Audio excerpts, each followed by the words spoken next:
या ठिकाणी आम्ही सिमी सुटके उंबरगाव या शिवरस्त्यावरती झालेल्या अतिक्रमणाबाबत उपोषणाला बसलो आहे आणि आमची मागणी प्रामुख्याने आहे की गेली कित्येक वर्ष पिढ्यानपिढ्या चालू असणारा जो शिवेचा रस्ता आहे तो संबंधित शेतकऱ्याने अडवला असून त्याची तक्रार आम्ही महसूल मंत्री बावनकुळे साहेब यांच्याकडे दिले होते। त्यांच्या आदेशानुसार माननीय तहसीलदार यांना आदेश आला व चौकशी करून त्या रस्ता खुला करून देण्याचा आदेश आला होता।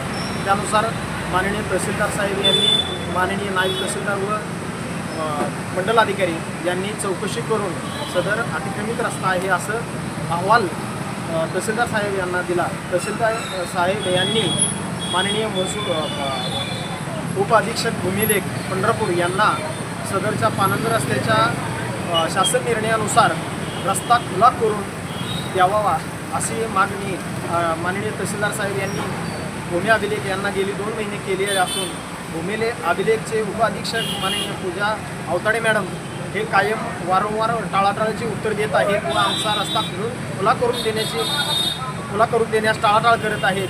सदरचं आमचे अतिक्रमण नाही हटवल्यास आम्ही बेमुदत आमरण उपोषणास बसणार आहे व सदर अतिक्रमित शेतकरी शशिकांत दत्तात्रय माळी, सुनील दत्तात्रय माळी, चंद्रकांत दत्तात्रय माळी यांच्यावरती ॲट्रॉसिटी ॲक्टनुसार गुन्हा दाखल करावा अशी आमची प्रामुख्याने मागणी आहे। तसा अर्ज आमचा DYSP ऑफिस पंढरपूर यांना गेले 3 महिने आहे, त्याच्यावरही कोणती कारवाई झाली नाही।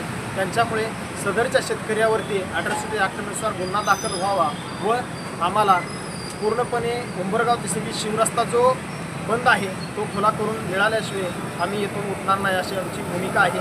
आम्ही सर्वजण उपोषण करते यासाठी बसलो आहोत। कोण प्रशासकीय अधिकारी तुमची दखल घेण्यासाठी आले होते का? आत्तापर्यंत कोणीही प्रशासकीय अधिकारी दखल घ्यायला आलेले नाहीत, कारण सदर अतिक्रमण करणारा शेतकरी हा एक महसूल खात्यातील वरिष्ठ अधिकारी आहे। त्याच्या दबावाखाली येथील प्रशासन यंत्रणा चालती आहे, कारण वारंवार आत्तापर्यंत तेच झालेलं आहे, त्यांचा दबाव आहे। त्या दबावाखातीर इथलं प्रशासन झुकतंय, त्याच्यामुळं आम्हाला न्याय मिळत नाही। आम्हाला वेळेस न्याय मिळावा अशी आमची विनंती आहे आणि जरी न्याय नाही मिळाला तर याच्यापेक्षाही उग्र आंदोलन यापुढेही केलं जाईल याची प्रशासनाने दखल घ्यावी। आमच्या जीवितास काय धोका झाल्यास पूर्ण अतिक्रमित शेतकरी हे यास जबाबदार राहतील। रस्ता दोन्ही बाजूला आहेत, मध्ये संपला आहे का एका साईडला कुठं संपवला आहे? बाजूने चालू आहे। फक्त गट नंबर 228 मध्येच माळी या शेतकऱ्यांनी मगाशी नाव घेतलेल्या माळी या शेतकऱ्यांनी अतिक्रमण करून रस्ता हा बंद केलेला आहे। त्याच्यावरती आता केळीबाग आहे, चालू रस्त्यावरती आहे। तसा अहवाल नायब तहसीलदार पंढरपूर आणि मंडलाधिकारी खर्डी यांनी दिलेला आहे, त्यानुसार कारवाई व्हावी अशी आमची मागणी आहे।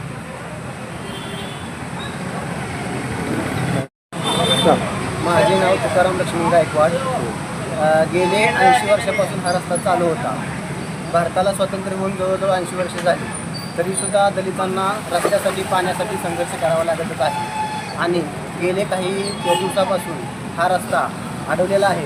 तरी इकडे जवळजवळ एक 50-60 लोकांचा त्यांचा जगण्याचा प्रश्न निर्माण झालेला आहे। त्यांना शाळेला जाता येत नाही।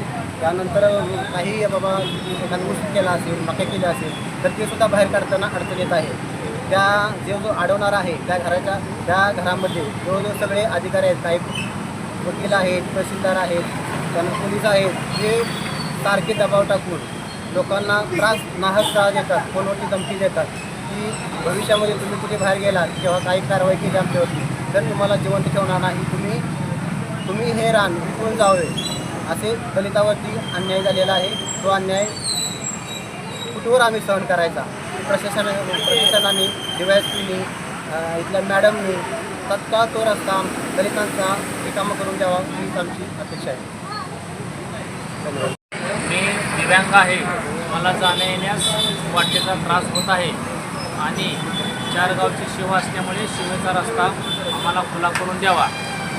त्यात अडचणकार संभाजी श्रीमंत सपकाळ आणि बलभीम संभाजी सपकाळ आणि शशिकांत दत्तात्रय माळी यांनी रस्ता बंद केलेला आहे, तरी आम्हाला रस्ता खुला करून शिवरस्ता मिळणे गरजेचे आहे। आम्ही दिव्यांग असल्यामुळे मला भरपूर त्रास होत आहे जाण्या येण्याचा।